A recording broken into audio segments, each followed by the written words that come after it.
Hello and welcome to Real Recollections. That's not how I remember it. Where we revisit our favorite childhood entertainment and see if it holds up against our jaded adult lives. This season, we'll be rediscovering all of Disney's animated classics. This week, we're covering Cinderella! Here we go!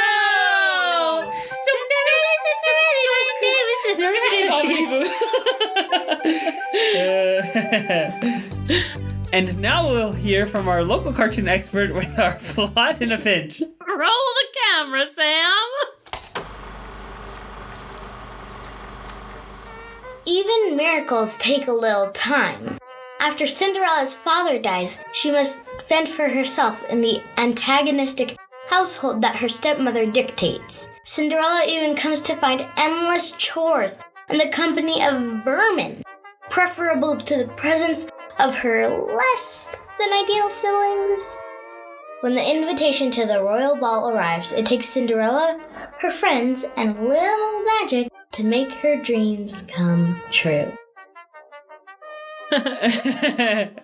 Sally's so good. Yeah, she's great. What a great kid. So, Jonah, what do you recall or recollect about Cinderella? Cinderella's great. I remember her being so nice. Yeah. Just a lovely person. Like the kind of person that isn't your friend, but you want them to be your friend. Yeah, you're like, that person's too good. I wish I could be their friend, but I don't know how to approach them. Right, and you want everything to work out with them, even though you don't even know them that well. That's how I remember Cinderella, where it was kind of different when I watched it this time. I have kind of a different view of Cinderella now. She's still really nice, but I'll talk about it later. Of course, the music. Yeah. We grew up singing all these songs. I know almost all of them by heart. I know. Except for Bibbidi Boppidi Boo, probably. There's actually a lot of this that I could quote word for word. And I haven't watched it for a really long time. First scene. Well, yeah, because our little sister Anne really loved Cinderella growing up, too. Yeah. So I watched it when I was little. I don't think I was a super, Cinderella person, if that makes sense. It wasn't my favorite movie as a kid, but I did like it. I mean, who doesn't like Cinderella's story? Yes. The evil stepmothers and the wicked stepsisters. The injustice. Oh my gosh, that got to me. Of course, it's always gotten to me. And of course, the pumpkin turning into the carriage. Yes. That whole scene as a kid is just so magical. It makes you feel like anything can happen. Yeah. Even miracles take a little time. You know. It's true. And I think as a kid, I will say that the mouse's story was probably the most important to me. Yeah. Like, Cinderella's story was happening, but what I most clearly remember being interested in was what happened with Gus. Well, they're hilarious. And Jacques. Yeah. They're hilarious. They're so good. Yeah. The way they talk, the way they move, their story is really intriguing. They save Gus at the beginning. I know, Anyways, I love this it. is kind of more like... Oh, and as a kid, too, one of my favorite things was that Cinderella made the little clothes for the mice. I thought that was adorable and wonderful. Yeah. I remember when I was a kid, I was like, that mouse is naked at the beginning. Me too. I was like, oh my gosh. Isn't that weird how, and then you're like just because everyone else is dressed, yeah. You're like, that mouse is naked. Yeah. But if they were all undressed, you'd be like, that mouse is a mouse. Yeah, even though, none of the male mice are wearing anything on their bottom half. No. But it still feels like, oh, why isn't he wearing any clothes? He needs to put on a shirt. He's like a savage. I don't know. A savage mouse. I know. I think I thought that too as a kid. Yeah, but I don't have any, specific memories with Cinderella other than watching it with Anne when she was a babe, when she was younger, because she loved it. Anne was our little Cinderella. Yeah. For about, 5 years. Well, she looked like Cinderella. She pretty much didn't stop wearing her Cinderella dress. No. Yeah, we kept, buying her bigger and bigger dresses as she grew up, because she just never grew out of her love for Cinderella. She loved Cinderella. When she would grow out of it, she would, wear it, totally undone in the back. Because she just wanted to wear her Cinderella dress. It's true. And she would wear it ragged until it looked like Cinderella's first dress. I swear she even wore it didn't she wear it to church a couple times? I don't know. Maybe Doesn't not. seem maybe like something Mom would let happen. No. Maybe once, though. Maybe she was, tried. Like, really bad. But I know she definitely tried. Maybe that's part of where Anne gets her, like, sophisticated, like, sense of style and stuff. It's from her love of Cinderella. That's probably it. Because she was always, like, more, like, girly and stuff like that. You know what I mean? Yeah. Yeah. I love it. Yeah. But I think that's pretty much all I recall about Cinderella. I remember really liking it, and this was one that I was not... this is one I was allowed to watch. So I was We can watch this one as many times as you want. Cinderella. They'd be like, okay. And if it wasn't okay, it's like, oh, some other time. But it was like, we don't watch that movie. It's too sad. So that's a good thing. No, because Cinderella's not sad. It's beautiful. It's an amazing story. Dreams come true. No. It's like the second Pinocchio story. Yep, it's true. Yep. So those are our recollections, and here's how Cinderella happened. So guys, this actually marks a turning point for our show because we're moving out of the golden age of Disney films. It feels like we've done something, you know? I know, we've achieved something. Like, I've sat on the couch and watched five movies now. Yeah. I've achieved something in my life. If I achieved nothing else, I've done something. Hey, you know what? If it gives you a sense of accomplishment, you know. Then it's something. It's good, right? It's right. Yeah. Let's just say it is. maybe not. I don't know. But in case you're not familiar, there are historians, or I don't know who decided where the eras were in Disney. Probably just a Disney historian or something, right? I don't know. But they're everywhere. Yeah, probably a historian. Maybe just like some random dude on the internet is like, some YouTube guys here are the different areas, time periods of Disney. Yeah. But the first period's called the Golden Age. So that's all the ones we've covered. Snow White, Pinocchio, Fantasia, Bambi, Dumbo. Yeah? Yep. Did I get all of them? Out of order, but you got them. Yeah, I know. The last two I switched. I feel like I'm forgetting one, but oh well. But the Golden Age is obviously the Golden Age because it's the first age, and it was the time of animation innovation, and everything they were doing was new, and they were always trying to make it better. Yeah, it was the first time, a lot of first times for everything, you know? Yeah, and it was kind of when they were spending a lot of money on it too. You know what I mean? Like, yeah, they're like, we're going big or going home at this point. We have all these grand ideas, and we just hope it sticks. Exactly. And they set a lot of like the Disney standards of that time with like the villains being overdramatic. Yeah, and retelling fairy tales. And also having like the clucky sidekick. The clucky sidekick? Plucky? Plucky. They're all chickens. Okay. In Moana, it is a clucky sidekick. Okay, in Moana it is, but that's only one time. You gotta give me that. I'll give you that. They turned a plucky sidekick into a clucky sidekick, and you know what? It worked. What I said is valid. It's also known as the age of tar and sugar. Because they say that there are these movies with these extremely sweet portions, but also these really dark portions, right? You've got Pinocchio turning into a real boy with Geppetto, and then you've got Pleasure Island. And like the dark scenes. And Monstro. Yeah, Monstro. And the dark scenes are quite dark, but they're surrounded by a lot of kind of more lighthearted scenes so that it becomes a kid's movie. I expect and kind of hope that we move away from saying we were really scared of this as kids in every single episode, you know? Yeah, I will say that I wasn't as scared of Cinderella. No. Notice I didn't say that. No, I wasn't scared of Cinderella when I was a kid, and that's maybe because we're out of the Golden Age. Maybe. The Golden Age does have like some really dark scenes. Yeah, it does. Especially Pinocchio. That's probably the darkest. Yeah, probably. But you have the wood scene. Well, you've got Fantasia. Snow White. Fantasia. With a literal demon, like having a... conducting, like... bonfire. A hell party. Yeah, basically. And yeah, every single one of those movies has like a really dark moment. Pink elephants. Pink elephants? I know, exactly. Oh my Or even the mom being in jail and... It's like... very hopeless. Trauma-worthy moments, you know? Exactly. So that's kind of the Golden Age. And after the Golden Age, there was another age that we kind of skipped. It's called the wartime age. We didn't kind of skip it. We're skipping it. Yeah. Because during that time, they Disney started to diversify a bit. So they did like live action films and just other things, and they weren't doing full-length animated features. And that's the real reason why we skipped it. We actually like quite a few of the things done in the war era, but like Melody there's no Time, full-length Fun and featured Fancy Free films, and we decided we kind of want to stick to that. Yeah, we might do some mini-sodes later where we cover like Fun and Fancy Free, etc. But Fun and Fancy Free is really good. It is really good.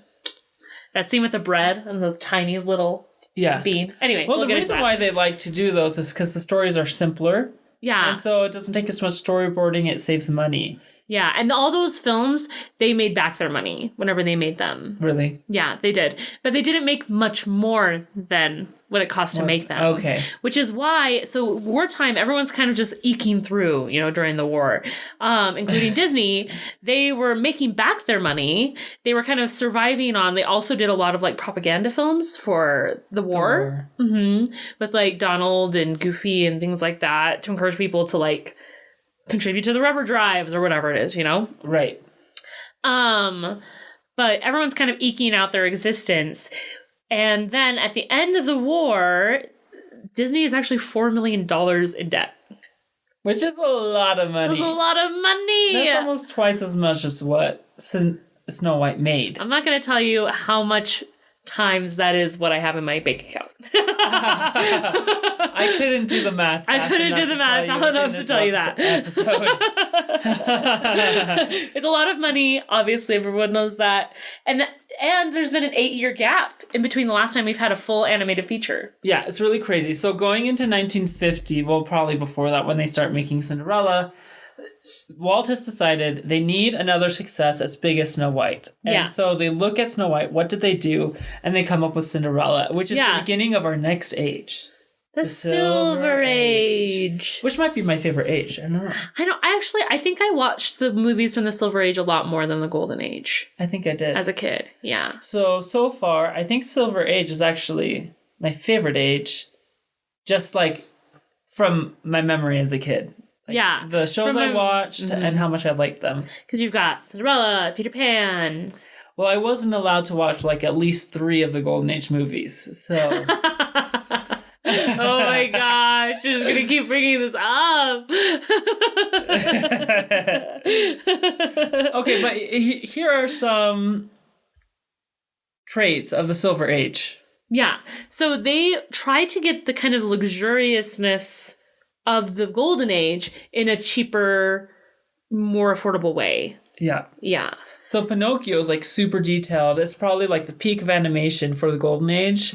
Every single scene is like everything's there. Yeah. But then in the Silver Age, like in Cinderella, you'll notice a lot of things are more hinted at than actually there. You like get the idea of them, almost like the dream of them. And it still gives you that same kind of like grandness. Yeah, it's true.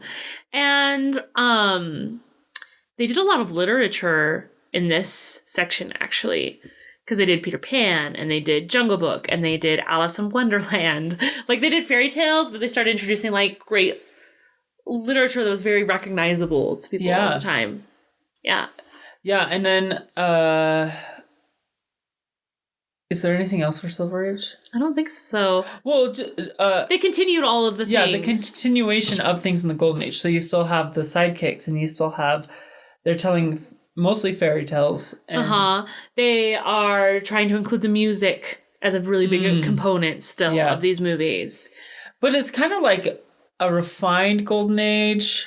Yeah, a Golden Age made to. I mean, a Golden Age more with the idea of making money than with just experimentation and art. Experimentation. Yeah, and there's beauty in that too, which we're gonna get into. So Cinderella very much participated in that kind of mindset. They really wanted to trick everyone. Trick is a mean word, but they wanted to give everyone the same luxurious experience of watching Pinocchio with much less money being spent making it. One person who had a huge impact on that was Mary Blair. Yeah. Mary Blair was an artist who worked for Walt Disney. And she actually didn't, at this point, she didn't live near the studio. She didn't work at the studio. She was way over on the other side of the country, but Walt Disney loved her work so much and her paintings that he would actually still send her to be like, well, we're working on Cinderella. And she would fly out and like give him her concept art. So she didn't do like the animation, but she did these beautiful concept paintings. And Walt Disney was known for telling the other animators and stuff, do it more like Mary Blair. Right. And if you look at her paintings, you should go look them up. They're really beautiful. I think they made a picture book of them when they did like the picture book. But yeah, they're very mid-century modern is kind of what they were saying. Yeah, and they're kind of monochromatic, but have like the sense of scale to them, the sense of elegance. So like one of my favorite paintings of hers is you'll see the Prince and Cinderella dancing, and it's just this midnight blue dance floor leading up to like an even darker blue sky. And so it's a lot the same color, right? It's all blue leading to darker blue, and then you've just got the Prince and Cinderella are like these two bright spots dancing in this huge ballroom. And it's just really beautiful. But but that scale gives you that grandeur rather than like, well, there's the curtains and all the details and all the twills and things. Right.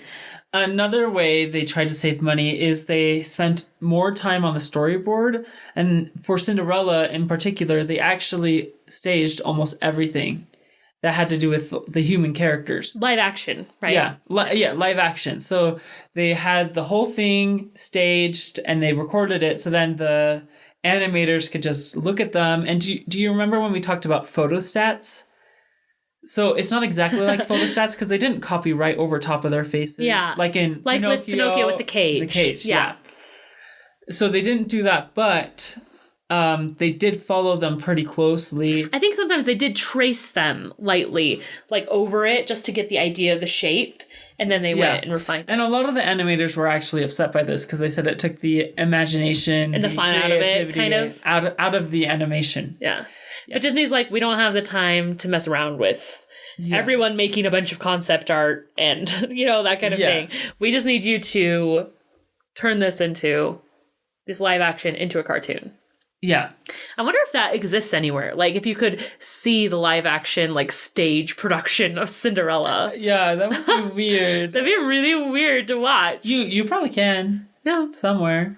It's interesting. Actually, I read somewhere that they didn't like to use the same, like, staging actor as voice actor. Because they wanted to get different takes. I mean, like, interpretations, yeah. Which I think is really interesting. Anyways, one thing that we have failed to talk about that seems like now's the time we should talk about this is the 9 old men. Yep. So the 9 old men were kind of the 9 really famous Disney animators who people say really built up the studio.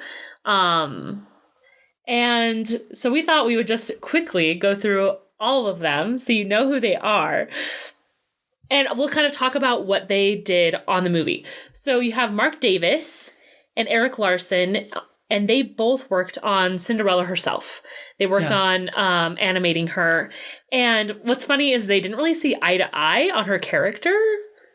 Yeah, so Davis really felt like she was sophisticated and kind of had a little bit of a spunk and stuff to her.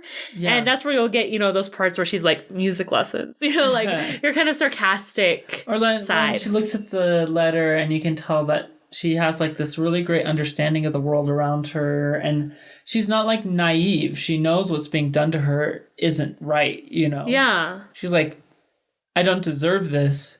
But then there's also Eric Larson's version of her where it's more like simple and nice. Simple and kind. Yeah, I guess I hate to say simple, but yeah, kind and down to earth. You know what I mean? Yeah. Like, I think you really see that when you see her like go out and feed the chickens, and she's very happy doing very simple tasks. Do you know what I mean? She finds joy in like these very small chores. Anyways, I think the kind of mixture of these two ideas of Cinderella actually give her a lot of depth in the movie. I think so too. She's not one-sided. I mean, a lot of people say like all Disney's princesses are like these heroines that just need saving, but I don't know. I feel like at least in Cinderella's case, she's very independent. Yeah. That comes off to me. But then she's also Has all that warmth and... very warm. Yeah, I like it. And then Milt Kahl, he was kind of in charge of the prince, the king, the duke, and the godmother, which seems like a strange mix into the mix of that. But yeah, so he did kind of all those characters. And then you've got Frank Thomas, who did the stepmother. And I have to say, I really admire the stepmother and how he did that. The stepmother's a good example of them taking those videos. Yeah. And then just kind of exaggerating them a little bit. Right, because you her can't. Face, Yeah. Her face is not proportionate to a human face. Like, her eyes are ginormous, and her nose is ginormous, and her chin is... And her expressions are bigger. Even though I do think that out of, like, the Disney villains, the stepmother definitely has a more realistic presence than some of the others, right? Yeah, definitely. And that makes her quite frightening. But you see those, you know, that big eyebrow raise or whatever it is. He just ups the ante of the original actresses acting, which I think really shows the creativity that you still have to have as an animator, even when you're watching a model, you know? Yep, absolutely. Yep. And then we have Ollie Johnson, who was responsible for the Stepsisters. That must have been fun. Yes. And Wolfgang Riddervin. Sorry. Riddervin? Riddervin? Yeah, his is like a German name. They call him Wooly, actually. Oh, Riddervin? Was that German? I don't know about... Yeah. I don't know if it's changed the spelling for English or whatever. But...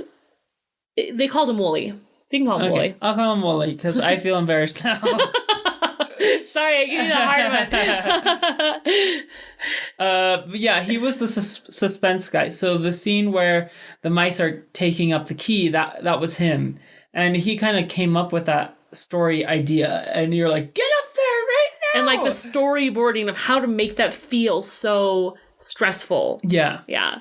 And then Ward Kimball, he did the cat, Lucifer, and the mice. Yeah, and he counted himself really lucky because he said that he had the funnest job there on Cinderella. Somehow they couldn't get him any models. I don't know why they couldn't get the cats and the mice to act, but I guess there is a line to Disney magic. Yeah, so he was very happy that he was in charge of that and not the humans. That's true. Oh, and he, there's kind of a funny story with him and the cat. Yeah. Yeah, he and Disney, so he was having a hard time figuring out what to do with the cat, like how to make it evil, but a cat, and like how to get those expressions and everything, and what to model it after, that kind of thing. He was looking at a lot of kinds of cats, and he was at his, Disney came over to his house to see like his train that he had at his house. And when he was leaving, their house cat, came and rubbed up against Walt Disney's legs.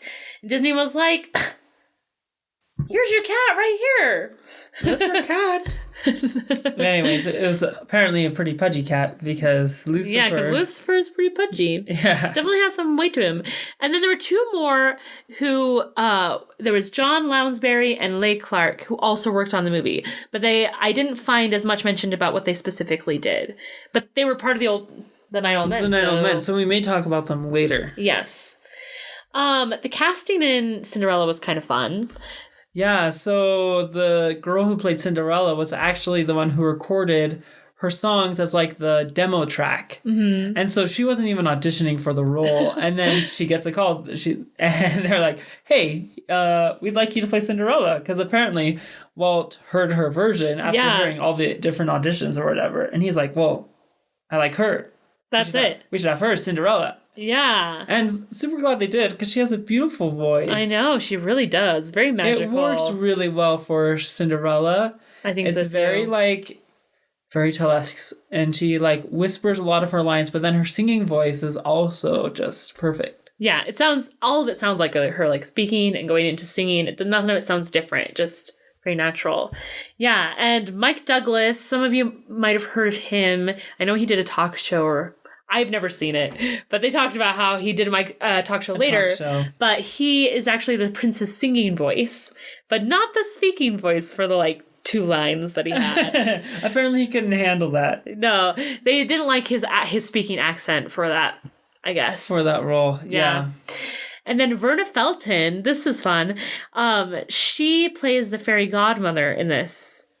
And we've actually heard her before. She's a genius. She's so good. She was that evil older elephant from Dumbo. The really snooty one. The one who was like, Dumbo is no longer an elephant. An elephant. So she goes from totally shunning worst elephant I've ever seen into the most lovely, scrumptious godmother you have ever met. I know. And then she also goes on later after this to do the Queen of Hearts. And another elephant. And another elephant in Jungle Book. I guess they just saw her and they thought, elephant. I don't know if she should be offended by that, or I don't know. I mean, they heard her. And they thought elephant. So try and listen to your friends this week and decide what animal they sound like. Giraffe. You know how people do spirit animal things all the time? Whenever people are giving me a spirit animal, it's always something like elephant, cow, whale. Like, oh my goodness. Are these just sneaky ways of calling me? I was like, what are you trying to say? The other list of things is like gerbil, mouse, like guinea pig. So I go from like the biggest animals to like the small chubby animals. And I'm like, I don't know what's worse. I don't know why no one says a dog for you. So I guess I have gotten dog once or twice, but usually it's kind of one of those. I would say more like that. Ocelot. Ocelot? Ocelot? Wait. Ocelot's a cat, I think. Shoot. Dang it. What? Okay. Question. What's the animal that always looks like it's smiling? That's the one. I can't remember. Oh, I don't know what it's called. Or something. Anyways. Comment below if you know. No, I can probably find it if you looked it up. Yeah, that's true. But yeah, and just a couple other like fun things. Like the narrator in Cinderella is actually later the voice for Cruella de Vil. You can hear it if you listen. And Lady Tremaine, of course, probably all of you who love Disney know this, but she later did the voice. So Lady Tremaine is the evil stepmother. I'm saying this because every time I mention Lady Tremaine, Jonah was like... Mary never refers to the evil stepmother as a stepmother. She always refers to her as Lady Tremaine. That's her name. I was like, you know Lady Tremaine in Cinderella? I was like, no. There is no Lady Tremaine. That is her name. They say her name several times in the movie. Anyway. Wait, that's her name in the movie? That's her name. Jonah, yes. Wait, is Lady Tremaine the name of the stepmother or is it the name of the girl who played? No, Lady Tremaine is the name of the stepmother in the movie. What? You know, they say it when they like introduce the two stepsisters. They're like, the daughters of Lady Tremaine. You mean like once in the very beginning when they're not even referring to her? No, at the end they do it, and earlier they say that she gets married to Lady Tremaine. Look, we just watched this. Let's admit that Mary's wrong. No! Everyone Let's agree with Mary because that's her name. Nobody ever calls her Lady Tremaine. I do, and so do everyone in the movie. Tremaine. Anyway, the person who voices Lady Tremaine, Eleanor Audley, she also did Maleficent later. And I think that's probably her most famous villain, even though I think Stepmother's also excellent.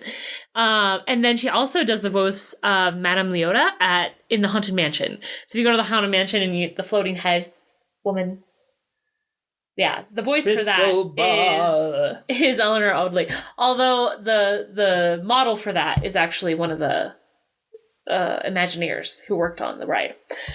Anywho, so that was kind of there's a lot of fun actors in this who are like Disney alumni or are going to be Disney alumni. Yeah, you know what I mean? Who are kind of like used in a lot of different things. The music was done by several different people. It was kind of different the way they did the music for Cinderella because in the past they had really big hit songs like When You Wish Upon a Star, but it was always sort of an accident. Like they weren't writing the song for it to be popular. They were writing the song for the story. For the story, yeah. And Walt didn't want to lose money on this, right? So he's like, we're going to get somebody who knows how to write commercial music that makes money, and they're going to write songs that we know are going to be hits. Yeah. And so they brought in Tin Pan Alley writers. Yeah. Writers, it was like an area in New York, right? Of writers. Anyway. Yeah, and anyways, they wrote Baby Bobbidi Boo, and they wrote A Dream Is What Your Heart Makes. Well, all the singing songs. All the songs. Yeah. And they were used to writing stuff that was supposed to be like a commercial success, which is why I think that it has a very that time period aesthetic of music. Do you know what I mean? Yeah. Like A Dream Is a Wish Your Heart Makes definitely sounds like a crooner ballad, you know? Exactly. Absolutely. And so, yeah, it was actually fun because Cinderella's daughter, when she heard her singing it in the movie, that first scene, you know, which is pretty magical when she's waking up, her daughter was like, "That's my mummy!" And and the two older women in front of them were like, "Oh, it's so cute. She thinks that her mom is Cinderella." They're like, yeah, because her mom is Cinderella. Yeah. Come on. But yeah, Oliver Wallace, Paul Smith, and Joe Dubin were all Dubin. I'm just kidding. Dubin were all responsible for kind of that music coming out. Yeah, and ultimately it got nominated for basically everything to do with sound. And best score. Oh, and this is the first time they published their own music. Yeah. So instead of like they had Disney publishing whatever. Yeah. So they got all the money for all their songs. Yep. Yeah. Which is another reason why it was such a success. Yeah, because it was the soundtrack was a #1 hit for a year. I mean, it was a big deal. Yep. It's like Let It Go. Yeah. This is also the first time that they really released a lot of merchandise with the movie. Yep. So you have all the Cinderella dresses and like the carriages or whatever. And the dolls and things, which is really smart. Yeah. You know. We're getting into Disneyland era, you know, 1955, right? So. Eventually, it turns out to be the highest grossing feature of 1950. Yeah, exactly. And thank goodness, because in a lot of ways, like, I think we said this for Snow White. Like, if we didn't have Snow White, we probably wouldn't have... Like, if Snow White wasn't a success... We wouldn't have Disney. We wouldn't have Disney. At all. Well, I think it's also true for Cinderella. Yeah. Disney princesses saved the day. Yeah. Just saying. That's why we have, like, 40 now. Exactly. They're like, this princess thing works. They always make a lot of money. They do. So it's just the way to do it for Disney. It works for them. Yeah. You know? So that was how Cinderella happened, and here's how it holds up for us. Yeah, so Mary how did you think of Cinderella? How did I think of Cinderella? Yes. That was so formal, I feel like. I really enjoyed Cinderella. It might have been my favorite one we've watched so far. Yeah, it's not that for me yet, but... You still like Pinocchio, I know. Pinocchio's still my favorite. I don't know. It was just so sweet. Cinderella just gets to me. It is really good. And it's poetic. I love how it starts with the storybook, and you see the whole background of like the stepmother and everything. Mm-hmm. It is a really well thought out plot, and like the way that the mouse story works with Cinderella's story, how they kind of work to like the stories are happening together in like they're happening in the same room as each other. Yeah. And so they're kind of telling both stories at the same time, but it doesn't feel so much like you're jumping from like one universe to another universe. No. Which I like watching it this time. I was like, that was really good storytelling. Amazing the way they did that. Yeah. Yeah. They did a good job of mixing the two stories. And I think like this one is is one of those times that I was just like, their friendships are so good. Yeah. Like Cinderella really takes care of the mice, the dog. They both parties sacrifice for each other, and we really care about Cinderella and the mice relationship, you know? Yeah. Well, and just Cinderella and all the animals in the house, she takes care of them. And they're the only ones who can see how good she is, you know? They did a really good job, actually, with all of the relationships. We forgot to mention this earlier, but I like that they don't talk about the prince that much. In earlier versions of Cinderella, they tried to make it many times. Yeah. Even before Snow White, they tried to make a version of Cinderella, a short version. Yeah. They ended up not doing it. Thank goodness. But the prince was going to have this backstory where he was hunting and you thought he was going to kill the deer, but then they're actually end up being friends or whatever. Yeah. And they had a hard time figuring out what to do with the prince. I think it would have been too much almost to bring the prince in much more. And so in a way, like, we're seeing it through Cinderella's eyes, the prince. And it makes us, I think, it makes me more easily accept him as something that she wants. Because if I knew more about him, then I'd be like, but is she going to be happy with this guy? I don't know. Since we don't know anything about him, he's just Prince Charming. You know? And all we know is that Cinderella likes him and we like Cinderella. So, you know what I mean? So we kind of trust her judgment. And we're like, well, she knows what she's talking about. Yeah, and I think almost the story feels like you're seeing it through the mice's eyes, too. It's almost like you're seeing Cinderella's life from the point of view of her friends. Yes, and then you know what I mean? You see, like, the whole ball scene through her eyes. That's true. Yeah. Yeah, and there's just so many parts of this movie that I love. And that I was really stressed in, too. I couldn't believe they really got me on some of those suspenseful parts with, like, stupid Gus and the corn, trying to pick up the corn. You're leave the corn. Just leave the corn. Leave the corn. Drop the corn. Drop it right out. When I was a kid, I was like, I want to eat that corn. Something that corn about, like, yummy. That really rich yellow color on, like, animated films. Mm-hmm. I'm just like, I want to eat that right now. Like the honey in Winnie the Pooh. I'm like, oh my gosh. I want to eat that. And then when I had honey after Winnie the Pooh, I was like, why don't we ever have honey? And then I realized that we had honey in the past, but it doesn't look like that. And yeah, the honey from Pooh Bear always looks like nacho gold. Cheese. Like, yeah, nacho cheese. You just want to eat it. It looks creamy. It's like, wow. Can't somebody get me some of that? Anyways, Cinderella. Yeah. Yeah, and I think the other thing, so there, like, the suspense really got me. And I can definitely see why the stepsisters were so threatened by Cinderella. I mean, just look at her day-to-day life. She somehow manages to do everything the stepmother says. They can't get her down, no matter what they tell her to do, which is like what I think their goal is, you know? Yeah, I think that's why they're so angry with her at this point. They're like, we've done everything we possibly could do. We've made you basically a slave. We spend every moment with you, yelling at you, getting mad at you for some stupid reason, and yet you're still like, okay. Yeah, and I don't think... So this time when I was watching Cinderella, because I have always heard, you know, that like, oh, Cinderella, stick up for herself, you know, that kind of thing. But actually this time when I was watching, I was really impressed by her character. Yeah. Because like, she doesn't just take their crap. Like, she does the work. But like, for example, one thing that stuck out to me this time was when they do get the letter for the ball. And every eligible maid is able to come, remember? Cinderella sticks out for herself. She's like, I should go to the ball because I'm also an eligible maid. And aren't I a member of the family still? You know, that kind of thing. She sticks up for herself. She doesn't just sit there. Yeah, absolutely. Yeah. She takes action, and it takes action to be happy with your situation. Yeah. Or content with it, at least. Well, and I think that the reason that she stayed... I mean, because people are always like, why didn't Cinderella just leave? You know what I mean? The house? How could she? It's her family's home. And also, she was little. She's still not that old. She's probably like, what, 17? 18? 18, yeah. Can't imagine her 18. Yeah, I kind of imagine her 18, too.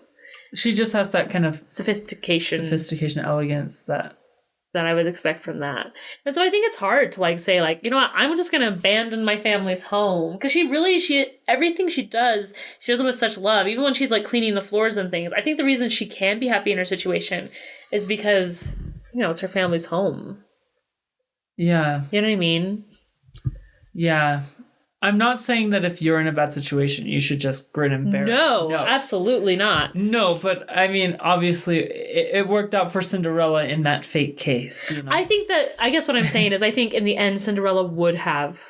I think she would have she would have left herself. Yeah, she would have found a way to get out of it. Yeah, I think the things that keep her there are her friends. Yeah. Yeah. And, yeah, I think it was only a matter of time. It was kind of like... If the prince didn't happen, I don't think she would have stayed there much longer. I don't think so either. Not based on the character that I noticed her having this time. Yeah. Yeah, I love her little spiteful comments. Yeah. Like when she's like, music lesson. Should I interrupt the music lesson with the big eyes? And the way she talks to the cat. Yeah. You know. She's always like, it's not my idea to bathe you first, or it's not my idea, or whatever. The implication is that it's their stupid ideas that, you know, she's not like totally like, oh, I love my life, but she's also I'm just going to listen passively to what my stepmother tells me and not think anything about it. She doesn't let it control her every decision. Yeah, in her mind. Mm-hmm. Yeah. Yeah, I really liked Cinderella's character. I think that was one of the big things that stood out to me this time. Cinderella's character is great. Yeah, I love that she's so dreamy, but then she's also really down to earth. Really real, yeah. Yeah. It's kind of she's a really cool character, I think. Yeah.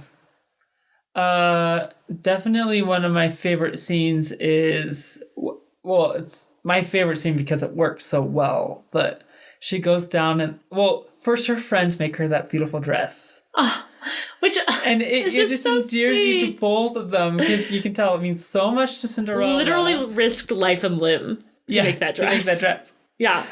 And it means so much to the mice because it's a way of saying thank you. They worked so hard on it, and they were so happy to do it for Cinderella, who has given them everything. I was always under the impression that it was her mother's dress. Does she say that? Yeah. Okay, she does say that. Okay. Which also makes me super upset, but anyway. Yeah. And then she goes down. So first she's like, I can go to the ball if I work really hard. And then she's like, it's just not going to work. It's just not going to happen. They did every possible thing to try to make it so she wouldn't be able to. And I love that Cinderella's not like over dramatic. When she thinks she can't go, she's sad. She goes and she looks out the window and she's like, oh, I'm sure it wouldn't have been that great. You know, like it would have been wonderful. It would have been great. Absolutely wonderful. And then she sees the dress and she's like, I can go to the ball. Happy birthday. Happy birthday. And I'm like, that's not... Anyways, and then she goes down and... Oh, that scene. Lady Trommer I know. is like, what a lovely dress. The pearls really pull it off. Don't you think? Anastasia or whatever. Oh. And then they tear her dress apart. I know. And that's after she's so proud of it. Like, I feel like Cinderella's not really one to be like, look at me. But she's like, wow, look at what my friends did. Like, I think that's why she's like, do you like it? You know, that kind of thing. It's like that moment where... Oh, I have 4 sisters, so your sister comes down for prom. She's just barely put herself together for hours. And she looks amazing. And then she comes down and she's not necessarily telling you that she wants you to say that she looks amazing, but she's like kind of moving around in her dress, kind of showing it off. And she looks at you and instead of going like, Heidi, you are going to slay this night, you go... you look awful. Did you fish that out of a dumpster? You look awful. And then you just start ripping it apart. I know. And it's really violent, the way they filmed it. Like, you just see this flash of a hand and this pulling of fabric. And the background just goes all red. Yeah. And they're yelling, and it's just chaotic. And you can just see Cinderella, like, so surprised. I think that's why she doesn't fight back, is she just... How can you prepare for something like that? You know? Yeah, it's just... It was too much for my heart. I know, and just to, like, remember that it's her mom's dress, and not only did they tear it apart so that, like, took their things back, they tear it apart so that it's not even... She doesn't even have her mom's dress anymore. It made me very sad this time. It seemed like her final, nice possession. I don't know. I know, and that's one of the things I noticed, too, about Cinderella, is, like, her room is full of, like, beautiful broken things. Yeah. Like, she has that screen she goes behind, which is beautiful, but it has a rip in it. And her mirror vanity has cracks in it. But it's all taken care of and, like, clean and beautiful. Yeah. And you have to think, like, everything she owns is mostly, like, things that stepsister broke and just threw away. And she just decided to bring it. So, like, this is hers. Oh. They tear it apart. Yeah. They tear it apart. And I'm like... My heart with it. If Cinderella didn't cry, I'm going to cry. I'm going to cry. And they see that scene where you see her running. Yeah, and it like, goes through the banister and you see her go outside. Like, you don't follow her out. It's, like, so well done because you're seeing from the mice, the perspective of the mice. Yeah. And they're like... it's so bad. Everyone's They're like, devastated. I don't even know if I should go approach her. I don't know what to like, say I to think my she just friend. needs time, you know? And they play that minor, like, or version of A Dream is a Wish Your Heart Makes during that scene, you know? Like, not minor, but like nope, it doesn't come true. It doesn't come true. It doesn't come true. And this is why the fairy godmother is the best. It's amazing. I mean, aside from voice acting, even if the voice acting was terrible and she just had the lines and she did it monotone and she showed up and she did the things, you would still love the fairy godmother. That's because how it's that written. person that shows up when you're just at your saddest. You're like, that was the snapping point for Cinderella. Do you know what I mean? They know just the right things to say. Yeah. I think, like, the fact that the fairy godmother doesn't notice her dress. Yeah. Right away. Like, imagine, like, because, of course, that's the first thing we would all notice. They're like, oh, her dress is... You can't go to the ball. I love, too, that Cinderella's, like, laying on her lap when she appears. Like, she's always been there. Yes, do you know what I mean? Yeah. It just almost has that feeling Absolutely. like the fairy godmother has always been there around Cinderella. Yeah. Like, trying to help her in little ways. And now she's like... Wow, that's so beautiful and interesting. You can't say these beautiful things, okay? It's just too much for me. But yeah, it's almost like she's always been there comforting her, and now Cinderella can see her in her moment of, like, great need. Yeah, nah, that's absolutely. Really beautiful. It's gonna be the moment. She's always been there.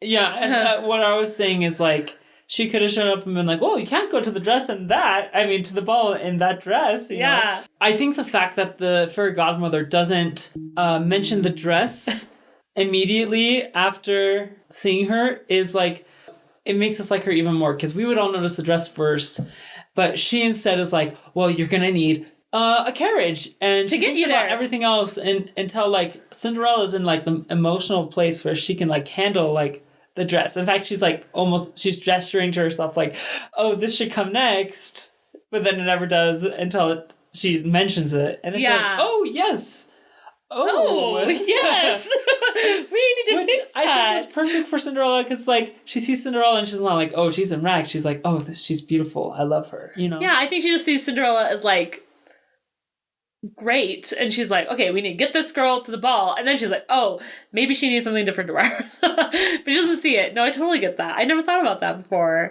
And I also love just like her little lines are just so sweet and simple, like when she's like, even we gotta get going because even miracles take a little time, and you're like it's a miracle. It is a miracle. A little mini miracle. It's a miracle. I think that's why it's so satisfying, Cinderella, because it's like she's worked so hard, done so much. Yeah, she's not like just getting the prince for nothing, you know? Yeah. She worked hard. Her friends worked hard for her because she didn't even have enough time to work for herself. She has done everything she can to get herself to this ball. Do you know what I mean? Yeah. She has done everything she can. She's worked out stood up to her stepmother, you know, all these things. She somehow managed to get everything done. And ultimately her work wasn't enough, quote unquote, right? She couldn't do it on her own, even with her friends' help. And so this is like the little miracle last 10% divine to help her. Intervention. Yeah, basically. Yeah, and that scene where she transforms and she gets her new dress. Ball gown. Is Walt's favorite piece of animation. Which you can totally see. I mean, Walt's kind of a Cinderella himself. And she gets to transform not only into like a fixed dress that she has, you know what I mean? Like they could have done it where like her dress just fixes itself, but instead they create her this beautiful big sparkly ball gown. Yeah. I think it was just, and you can tell from the way Cinderella reacts to it, it's more than, I mean, she says, it's more than I could have ever hoped for. Yeah. And I love I love that they actually have some of the girlish things that I feel like you would do. Like, a girl would totally stand up on the fountain and be like, and look at this is what I look like, you know? Oh, I mean, you're not going to go to the ball without first looking at yourself. No, of course not. Yeah. That isn't, that whole sequence, I wouldn't change a single part about it. No. Oh, and the other thing I love about Cinderella in that part is when the fairy godmother is like, you know, honey, I'm so sorry, but you're only going to have till midnight. And Cinderella, there's no, like, bitterness. There's no, like, what? She has no sense of entitlement. No sense of entitlement. She's just glad this has happened. She's like, it's more than I ever could have hoped for, and I'm just super happy that I get to go, and just gratefully hugs her and then gets in the carriage. And it's just so good. It is so good. Also, Cinderella's castle is just so beautiful. Just riding up to it. They definitely... Other films also had the sense of wonder, but I feel like Cinderella, just the scale... Even throughout the film, they really try to make Cinderella seem small in comparison in a lot of ways. Like we talk about that scene where she walks into Lady Tremaine's room. Oh, yeah. We noticed that. And there's the window shadows coming over her face like prison bars. Yeah. Yeah. Yeah, that was really good. And then even the way that room is set up, it's like huge. And Lady Tremaine's bed, apparently that's her name, is also ginormous. Yeah. It's like really set up so you can tell all the power is over Lady here Tremaine. With this woman laying in bed. Yeah. And just that stillness of everything. But there's a lot, like even the hallways of her house are so big in comparison to Cinderella. And then there's the castle, which is enormous. Yeah. You know what I mean? So they really get that kind of grandeur. Yeah, absolutely. And of course you get the fun / very violent king. Yes. The king is very intense. That was something I was actually surprised by, because I think as a kid I was always like, oh, the king's so funny. And this time I was like, he's real violent. He's like really going to take off that guy's head. I think he is kind of senile. You're like, this would only work in a cartoon. This kind of character, you know? Yeah. He's like about to blow at any second. Yeah. He's terrifying. I would be terrified. I was like, you need to get the prince married so that he can take over running the kingdom. I know, the prince is much more level-headed from like the 2 seconds that I saw him. Yeah. You know? I also love the scene where he bows and he's like yawning and he looks up at his dad like, I can't believe he made me do this. He came home from a big travel and he had to like come to this ball. Immediately. It was like the night he came home. You come home after a whole day of like even traveling on an airplane, can you imagine? And your parents are like, we threw you this huge party. Go get dressed. Without expecting it, you know. And also they're like super trying to get you married and you know it because like every kid's gonna know that's happening. Do you know what I mean? Yeah. The king doesn't seem like the kind to be super subtle about that. He'd just be like, I expect you to meet a pretty girl and marry her at this point. It's been long enough. What are you, 21? I know, and you can see the prince is just so over all of like the fancy dressed girls that are coming up to him. Yeah, but he sees something in Cinderella. Yeah, I like the way they did that too. He's like, what did you expect? It's not a fairy tale book where he bows and he comes up and he sees her and all of it's like happening. I mean, it's like Disney acknowledging that they know it's a fairy tale and it doesn't happen like this, you know? Yeah, but it's magical. Like you're getting chills as he's saying it and it's happening. You know what I mean? Yeah, like it's not that it happens like this every time, or maybe even ever, but with maybe just a little magic. Yeah, with a little fairy godmother. With a little help. Pinch, yeah. From your friends. I once had this really great this lesson taught to me where he was talking about goals. And he's like, with goals, there's 3 steps. And he's like, step 1, blah, blah, blah. Step 2, blah, blah, blah. And step 3, he's like, you just need a little magic. Yeah. It makes sense. It's true. A little magic to make everything kind of fall into place, you know? Yeah.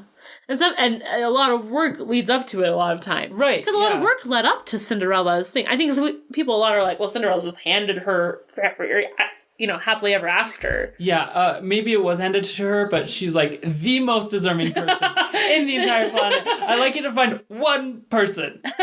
One other person in that movie that you would rather have. Okay. The Lucifer the cat? No. Okay. First of all, there's many problems with that. Okay, so if you suggest that, just think again. Okay. But yeah, and I think they were kind of clever with how they hinted at the prince. He still didn't have much of a character in this one, but there were little hints, like the yawning. It made him very human. You know what I mean? Where he's like, I don't honestly, know these people. I think Snow White, in some weird way, sort of set a precedence for princes. Because they're like, they're This one got a last name. The first one was just the prince. This one's Prince Charming, so. Well, that was added on later. Right? Wasn't it? I think they just called him the prince, and then later people called him Prince Charming? No, maybe not. I'm wrong. I read something where it said Snow White was just the prince, but then in this one he was called Prince Charming. Oh, that's what it was. So he gets a last name in this one, so big upgrade. There you go. Well, in Snow White, they're like, oh, it's kind of hard to animate this prince. And I think it was still sort of the same to like make a male character interesting, but also like really straight and... yeah, I think they had a hard time knowing how to... Which is interesting. I think they just found it really difficult. And so he's not there. I mean, Prince Edward... What's the name of the prince in Sleeping Beauty? Philip. Yeah. He's definitely a much more active participant. He's more active, but still... Prince Will is my favorite, but we'll get to that. But one thing I did notice this time is I was always like, they just fall in love like nothing. But... I mean, they do. I mean, one night is really fast to fall in love. But if you listen to So This Is Love, sometimes I always thought it was like, oh, they sing one song and they're in love. But it's more like a montage where you see them walking and talking. Yeah. Keep going. I'm just helping them imagine it. So yeah. I can't do it while you're humming. It's too much for me. Such a human being looking straight into it. But yeah, I mean, it's more like a... I can't. No, stop. Okay, I'll stop. But yeah, so you see them, it's like a montage of them walking and talking. It took them all night. I mean, it wasn't just one song. You see them covering a lot of ground, talking and chatting this whole time. They're not just dancing. And then they fell in love. They dance some of the time, but they're also, you see them chatting and sitting. It's still fast, but I mean, the prince was under a lot of pressure to find someone. Yeah. She was the only one he was interested in. And Cinderella, I can imagine, is not hard to fall in love with. Yeah. She's beautiful, and kind. If Cinderella didn't want to get into that, because she knew what the putting on the shoe would mean, right? She knew it meant that she was going to marry the prince. And she had every opportunity to not go down there, but she chose. She's like, this is what I want. Of course. Yeah. Well, and... get out of her situation, That's another part. I mean, kind of going through the story, since we're going through the story through Cinderella's personality, is I love when at the end she hears that... Because she didn't know he was the prince. Yeah. Through that whole thing, she says to the prince, she's like, I haven't got the chance to meet the prince. And that's why she, runs off. Or something like that, right? Yeah, it's so late and I haven't met the prince yet. And he's like, wait a second. Is there the prince on the... I'm the prince. Hey. Surprise! And my name is... No, I'm just kidding. Anyway. My name is Charming. You can call me Charming. Anyway, that was so random. It just came to my mind. I love it when she doesn't know that it's the prince, and then she finds out that he's looking for her. That's really romantic, actually. That he's vowed, actually, they say. He's vowed not to marry anyone but the woman who fits the shoe. The girl that he spent the night talking to, Yeah. And so, and immediately she, stops being the stepmother and stepsister's person. Do you know what I mean? Yeah. It's not, you know what I mean? She just drops everything. She's like, dressed. Yeah, I have to go get dressed. Yeah, she's no longer in her house. No, she's back at the ball with the prince, Mm-hmm. And that is one of the scariest scenes, when the stepmother in the mirror closes the door behind her. Oh, when she's walking up too, it really does feel like a Hitchcock movie. Yeah. And he's going up to kill her with she's going up to kill her with a knife. And you just see her in the mirror of her broken vanity, shutting the door and locking it. And that was really sad. And then Cinderella, that's the first time Cinderella, she cries, but she never cries in front of her stepmother and stepsister. She always keeps it together. Yeah. And that's the first time she is yelling at her stepmother, asking her please not to do it. I don't know how the stepmother stays so stoic in the face of that. Well, she cares literally less than negative. And she's not smart, because she could have totally made a life for herself if she'd actually... I know. That's one of the things that always drives me crazy about the Cinderella story, is that Lady Tremaine / the evil stepmother could have had everything she wanted if she had just loved Cinderella. Do you think Cinderella would have become the person that the prince loved if she didn't have those trials? Oh, I don't know. Maybe not. That's true. Maybe stepmother in some way made Cinderella who she is. In some weird twisted way. Yeah, I mean, she's obviously not that great at her own daughters. No. Who she supposedly loves. Not do a good job with her daughters. No. But yeah, so I just, obviously we liked it. I loved it. It was the first one where I was like, we were yelling at the screen. That part with the key, when they're just struggling with all of their might to get the key up to her room, and just a Herculean effort for those two mice to get it up all those stairs. I can't even, that's like climbing a mountain for a person. I know. Gus was pretty much out after the first 3 steps. And then he had to do 3 more stories. And it's just their love for Cinderella that's pushing them to do it. They probably don't even fully understand everything. And then they're finally on the top step and their stupid cat is there. And you're like, stop it, Lucifer. And they're running out of time. And then the birds go get the dog, and you're like, this dog is the greatest hero I've ever known by this point in this scene. And you're like, go get him, Brutus. Oh, it was amazing. I loved it so much. Yeah. And just so good. The magic of... And then she goes down and she trips him, and the slipper breaks. Yes. And you're like, oh, all hope is lost. They have so many moments like this in Cinderella. Where it's like all hope is lost. The storytelling, the sequence is just that's the true art of Cinderella. Is it builds you up? The animation such suspense. is really good, but the storytelling is where you just keep getting built up to this is it. We're not gonna make it. And you get so stressed, and then something works out, and then you get so stressed, and then the final relief, and then. After that, it's basically just the wedding scene. Well, I love when she pulls the slipper out. And she's like, oh, well, yes, I have it. If it helps, I have one right here. Teared up just a little bit. I mean, I knew it was coming, but so magical. And you're like, not only does that, because it's so cool because she pulls it out, and this guy who was going to try the shoe on her, not only does the shoe fit, but he knows it's her. Yeah, because she has the other slipper. Yeah. That's super magical. And they add in that little thing right at the end where Cinderella, loses her shoe and puts it back on again and kisses the king, And it's just like Snow White in some ways. You see her and her kindness through the eyes of so many other characters and how they're affected by her. Everyone is affected by her. Yeah. Which I think is the power of being Cinderella. A good person. Being a good person. That's what's cool about Cinderella, is it's basically it's one of those stories that's if you're a good person, good things happen to you, and your friends take care of you. And because Snow White's not that. Snow White she's really beautiful, and so good things happen to her, and bad things. Yeah. But yeah. But Cinderella's just so good. I don't think they ever mention her, her aesthetic. Nobody ever says you're beautiful or you're ugly. Well, except for the song at the beginning. Oh, but she's as pretty as her name. I don't think of that really as part of the movie. Me neither. It's kind of like a separate song that, another chance. It feels a little out of sync with the rest of the movie, right? Yeah. Yeah. But yeah, so as far as does it hold up?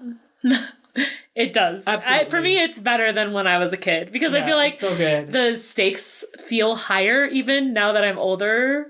Yeah. Maybe a little closer to where Cinderella's age would have been. Well, I'm probably older than she was, but you know what I mean? Yeah. Yeah. And so I thought it was beautiful and I really, really enjoyed it. How about you? Absolutely. I think it totally holds up. Yeah. Definitely worth a watch. I don't think I really have a negative thing to say about it. Not really. I don't really have, other than maybe just the violence of the king was a bit much at times. And you're it's all play for laughs, so it's funny, it's fine. But you're oh my gosh, he's really gonna kill this poor advisor. I do like that scene where they're bouncing on the bed. Oh, and, yes. He's trying to like swipe him with his sword.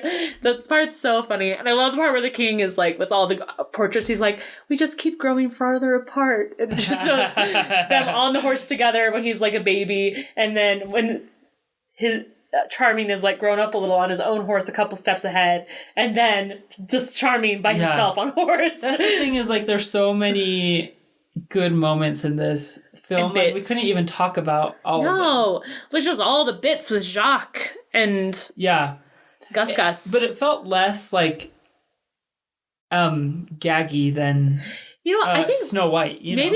Maybe because it all felt like it really went with the story, and also because if you think about it, Cinderella is the first one that's really a microcosm. It's one day. Yeah. Really. You see it from morning until the next morning. Yeah, that's the story. It's really short. Because you see her wake up, take care of the house, learn about the ball, go to the ball, and then the next morning is when they come to try on the shoe. I mean, that's a really small amount of time. And so that kind of gives more room for like exploring the characters and things. They don't have any big places to go, things to see, Yeah. Absolutely. So I totally recommend rewatching Cinderella if you haven't watched it recently. So if Cinderella is your favorite, tell us about it. Tell us about your childhood dressing up as Cinderella. Your dreams coming true. Yeah. Maybe a miracle that took a little bit of time to make. Yeah, let us know all of those things. You can do that by contacting us at realrecollectionspodcast@gmail.com. Or you can come to our website, realrecollections.com. Podcast.com, sorry. Podcast.com. You can also find our page on Facebook and Twitter.